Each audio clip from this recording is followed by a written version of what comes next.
हो कैसे आऊं मिलवे बजंगे कंगना, कैसे आऊं मिलवे बजंगे कंगना।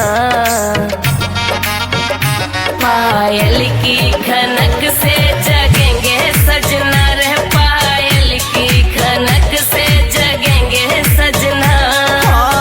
आवे तो आजा झूठी बात क्यों बनावे, 2 महीना से रानी ऐठ क्यों दिखावे। बात बनावे बैठी बैठी अंगना, बात बनावे बैठी बैठी अंगना। रगोली नींद की दयाइयो सो जावे सजना, रगोली नींद की दयाइयो सो जावे सजना।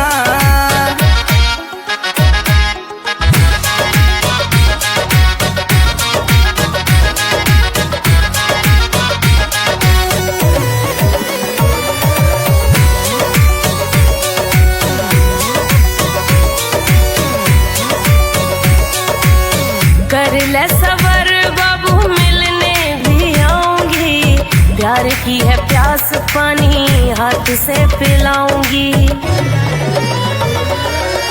कर ले सबर बाबू मिलने भी आऊंगी, प्यार की है प्यास पानी हाथों से पिलाऊंगी। प्यार से बड़ो कोई रोग हत ना, प्यार से बड़ो कोई रोग हत ना। पायल की खनक से जगेंगे सजना रे, पायल की खनक से जगेंगे सजना।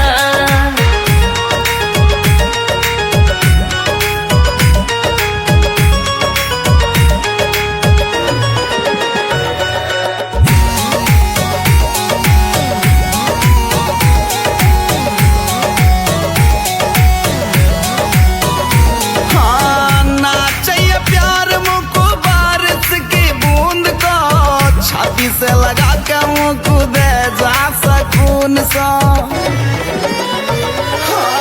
ना चाहिए प्यार मुझको बारिश की बूंद को, छाती से लगा के मुँह दे जा सकून सा।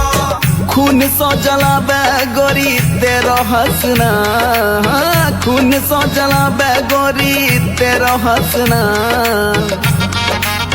रगोली नींद की दयाइयो